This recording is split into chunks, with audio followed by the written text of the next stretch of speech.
Welcome to the Bullpen.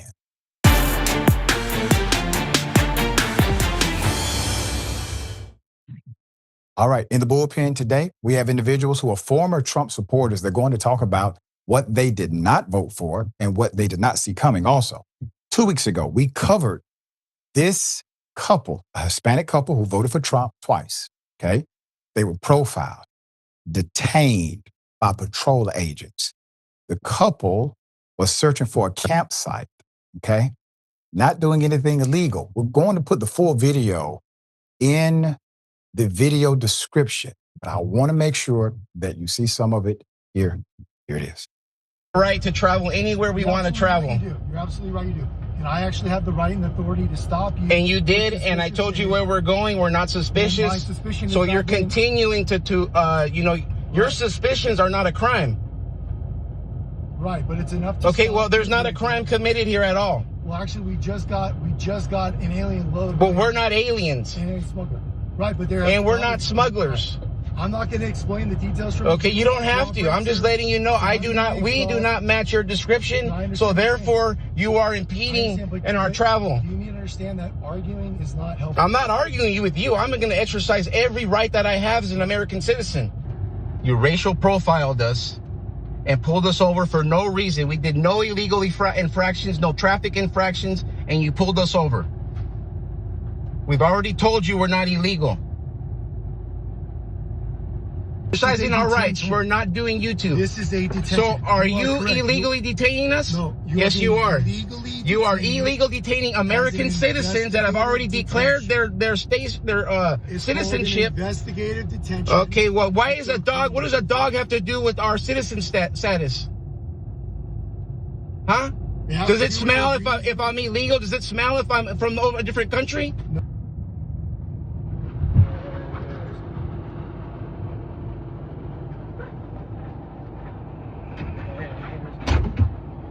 Oh, man. If we find nothing, you'll go on your vehicle and be on your There's way. nothing for you. No, so I'm just making sure that we don't, I'm letting you know, as our rights as citizens, we do not want to get out. We want to go on the way.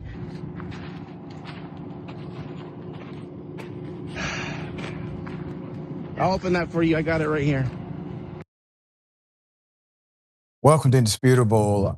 Former Trump supporters who say they did not vote for this. I have with us George Doilez and Miss Esmeralda Doilez. Thank you both for being on the show. How are you? Thank you for having us. We're doing okay. No, I'm sorry you went through that. Yeah. I have a law degree, but you don't need to have a law degree to know everything you said was correct. Everything you said was law. And they knew it. They knew everything you said was law. If you could, sir, in your own words, give us the summary as to what happened that day, and then we'll get into some of the policy, the politics of it all. Okay. Well, just a quick summary. 2.5 years ago, I was injured in an agricultural accident. I drive farm tractors. And so we've been going back and forth to San Diego for the last 2.5 years for dental appointments. On this particular trip, we were going to veer off and explore a campsite in a town, Jacumba, and different areas there. And then that's when we were intercepted and pulled over by an unmarked vehicle. And then from the rest, you see what took place in the video. We recorded the whole thing so everybody could see it. Yeah. They had on masks initially, correct? Initially when they were in their vehicles, yes. And then as they were exiting their vehicles, they were getting their badges on and tucking in one gentleman was tucking in his shirt, and then the other guy was getting his vest on and his badge. And then that's when they approached the vehicle, and then we started recording. Now, according to them, they had the right to approach you because of what? The original statement was that there was an illegal alien on the loose. And that was their reasonable suspicion to, I guess, get me and my wife. You could see in the video, I declared several times, we don't match your description. We're not doing this. I even gave him the phone number to the dentistry that we were going to so they could call and confirm. But apparently that just didn't fly with him. And so we were basically, all of our stuff was rifled through, thrashed. They scratched our vehicle with their canine. We made several attempts to contact the agencies in San Diego, the sectors, and they were not letting us to speak to anyone. They're giving us websites, and that's about it to follow through. And I mean, they offended us in flesh. They should be able to be accountable in flesh as well, and not send us through the computer system. And so that's what we're doing now. I mean, reaching out to people, just letting them know that this can't happen. This can't go forward. This is wrong. This is wrong. I'm going to go to Ms. Doilez because obviously you can see what possibly could happen in such a moment. What was going through your mind? I was praying a lot. I couldn't stop praying. I was scared. There's a lot of things that I was thinking that could possibly happen. I was just scared. Even rewatching it right now put me back into that place, and I didn't. Yeah, I didn't like it. Yeah, it's called post-traumatic stress. It's emotional. It's hard to endure. It comes in waves, and I hate that you experience that. Now, I know some people are going to make light of the fact that you at one time supported Trump. See, that's not funny to me. I don't care who you supported. No human being should have endured what you had to endure. The whole reason we fight for the rights of others is because when it comes to true justice is actually blind, not blindfolded. True justice says, I advocate for you, not because of who you supported or didn't support. I advocate for you because it's the right thing to do, and you deserve to have all your constitutional rights intact. Right. So I want to get to the policy that has created this atmosphere. We've reported on college students being arrested by ICE. We've reported on mistaken identity and children being arrested by ICE in school zones.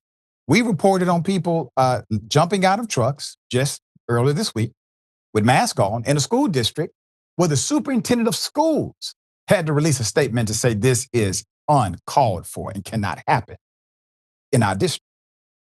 We didn't think this was going to happen. So it's a policy directive. And that policy directive is basically a quota. It's a quota to say, round up people, go to Home Depot, wherever they've had these mandates to go. When you supported Trump, and Mr. Doilez, I'm going to start with you.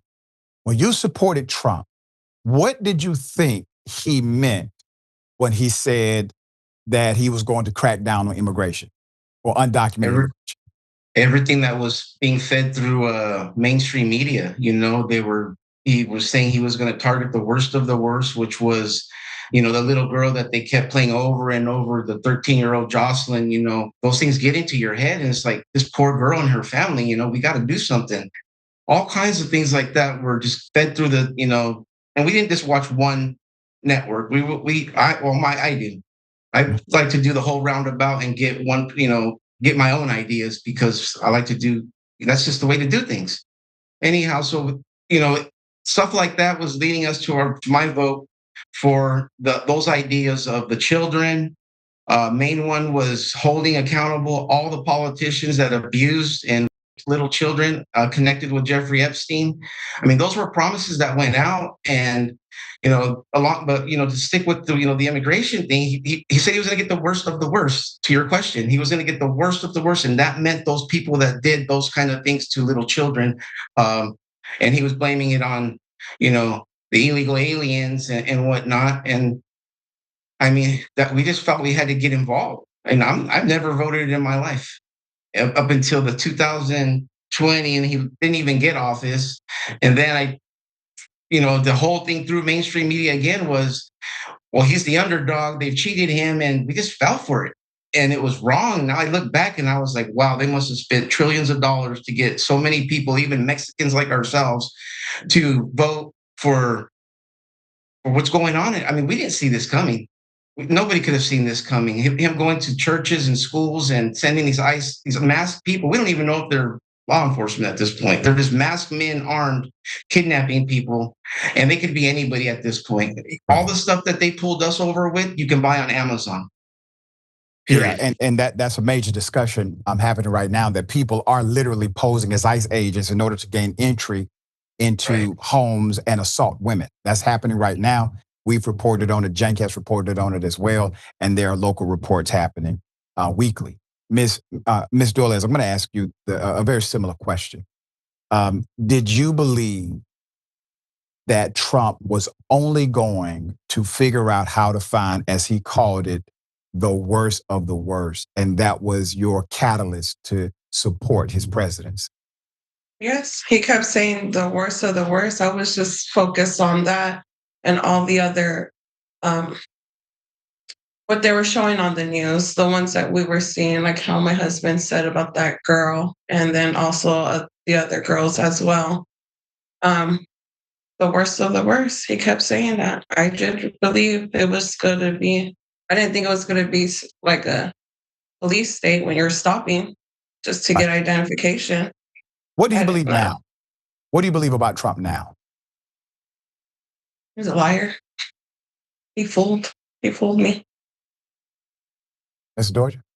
I think that's where I think that's where should be everybody's stance, is that he really deceived the nation.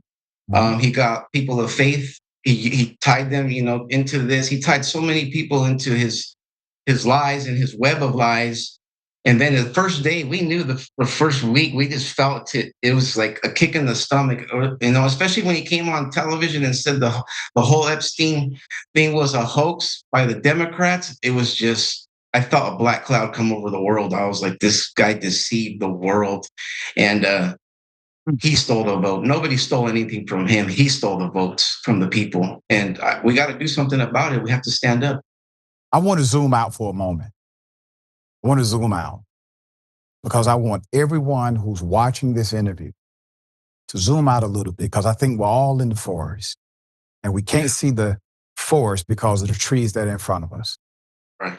You all authentically believed in a particular policy or policies that this man lied and said he would advocate and do for you. Absolutely. Now, you got voters' remorse.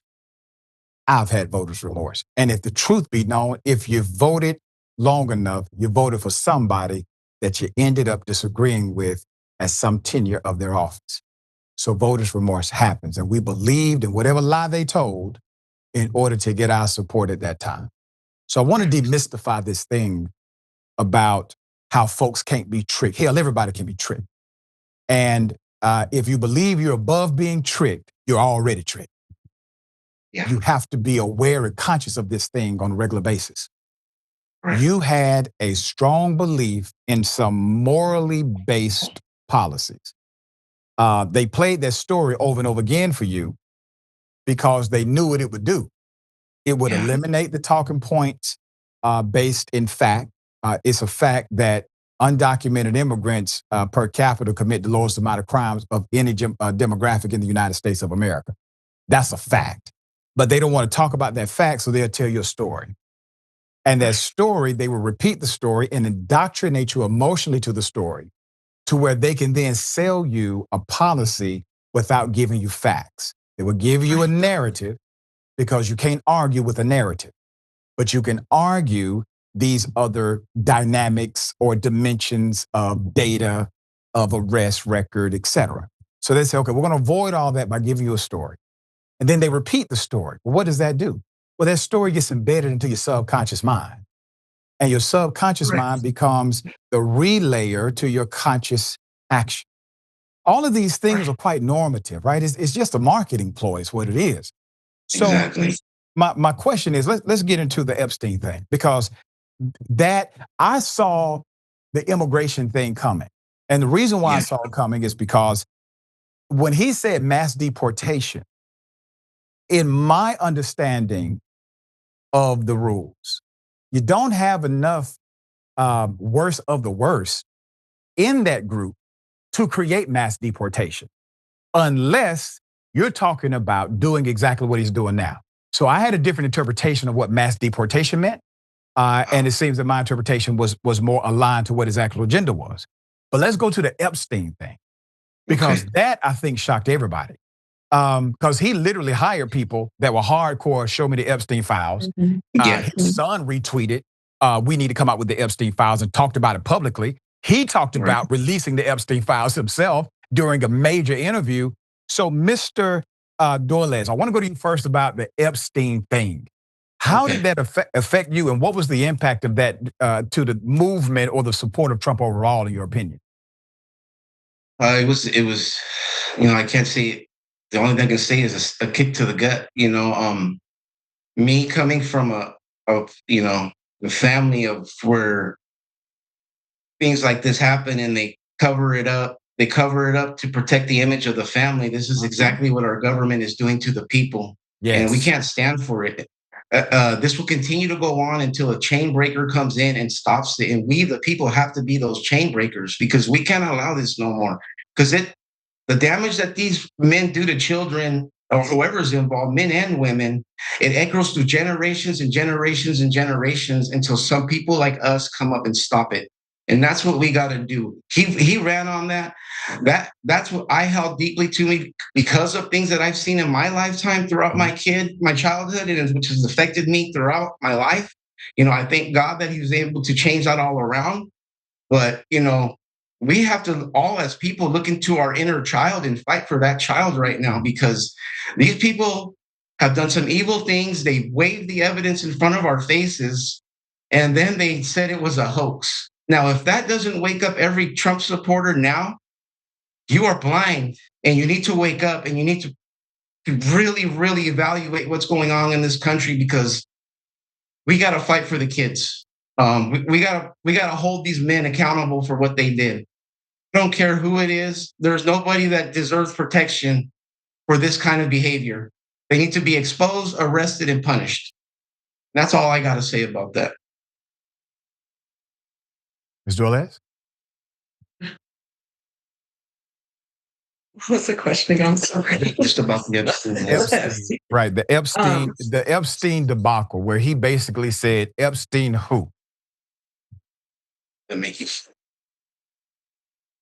That was that was our reason for that vote, was that Epstein list. For them to point all these people for that, to release all those files for us to see that he was going to, like he said, he was going to release everything, waving in front of the White House. That made me upset. That kind of made me think like, oh, they're not going to show anything right there. Are you waving, smiling, saying Epstein, and then nothing? I was mad. When we analyze everything, right?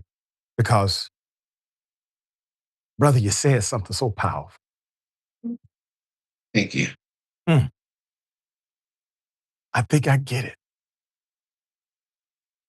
I wondered, I said, why this thing? Because you guys, when I say you guys, I mean Trump supporters, you guys have had to deal with a lot of personality issues of this man in order to still support him, and a lot of policy dynamics that maybe some folks that you are friends with, they will say, listen, this thing hurts me, and you still supported him. But when it came to the Epstein thing, I saw this breakaway starting to happen. And I said, well, my goodness, they were authentic. I'm talking about people that have been longtime Trump supporters with major political shows and podcasts, and folks like yourself. You all said, this is the breakaway point. And we're not playing about children. And you said something just now, Mr. Doilez, that I think I get it. I think I understand it better. You said, we have to protect the children because of the inner child in us. See, I know what that means. I understand inner child psychology, that we become the people who would have protected us. Yes. Exactly. Exactly. Whatever vulnerability we've experienced. I was a foster kid. So I get up every morning remembering my inner child. and that there are folk out here who need family structure, they need advocacy, they need food, they need housing, they need these things, they need education. Absolutely. They don't have it Yes. handed to them, right? Well, that's my inner Yes. child. So I've grown up to become the man that would have protected my child's state.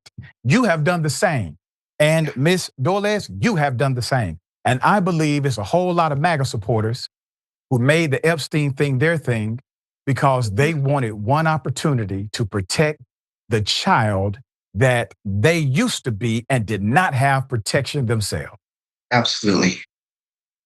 100%. So now you see he's not even willing to do that. Yeah. And we all need to wake up to that fact. We all do. We all have to self-evaluate at this point, and this should be the hill that we stand on. You know, we should not take any more from our government until they are held accountable. They have to be held accountable.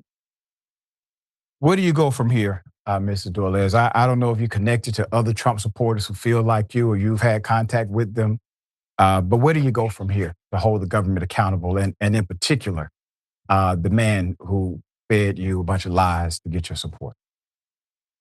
We still, we have other interviews lined up, and we're just going to keep speaking, until God closes the door. We're going to keep walking through them that are open, and let people especially, I don't like to put things in boxes. We are Mexican, but that's something that the government puts down to all of us to create racism and stuff like that. Yes. I don't hate my neighbor. The government hates my neighbor, not me. I don't hate blacks. I don't hate whites. I love them all. It's the government that hates people like me and hates people of different color. We're God's people. Down, that's the bottom line. We're God's people and we're all one, and we all need to come together because no matter what race we are not each other's enemies. The enemy is the ones that are doing the things to us that they're doing now. And we're going to keep talking. We're going to keep, as God opens doors, we're going to keep using our voice and our experience and keep going forward. And I believe avenues will open to where we will stop them one way or another. We will. Mr. Doilez, some people will call what you're talking about Christ consciousness. It's called unity consciousness. Understanding that regardless of what our epidermis and skin complexion may be, we all came from the same place. Fundamentally, we all came from the same place, wherever that place may be. Right. And if you're God's child, I'm God's child. But in order for me to know that, I must believe there's a divine spark inside of me. And if I know that there's a divine spark inside of me, I must know there's a divine spark inside of you. Has to be. Yeah. We all came from the same place. Miss Doilez, this is obviously an interesting turning point for the Trump support. I mean, he literally came out and said he doesn't even want your support if you're still talking about Epstein. He made the Epstein thing seem very minute compared to other things that he does. This is a man who will tweet about Snoop Dogg. And he's telling you that the Epstein thing is beneath him now. Where do you go from here, not only in your advocacy as you're doing today, but also in your politics, personal politics? I don't know. So I have people reaching out to me that they tell me that they've ended their friendship with another person that was for Trump. I've had people reach out to me saying that they made the same mistake too. I'm talking to them, trying to get that through because we're all trying to figure out what to do from here. Like my husband said, we're just speaking out the truth. And that's me helping out these people that are reaching out to me. That's how I'm going to help them out, give them more advice. I want you to be encouraged because I know you got to be getting it from both sides, hardcore MAGA folk and folk that are on the left who said, your fault, told you so.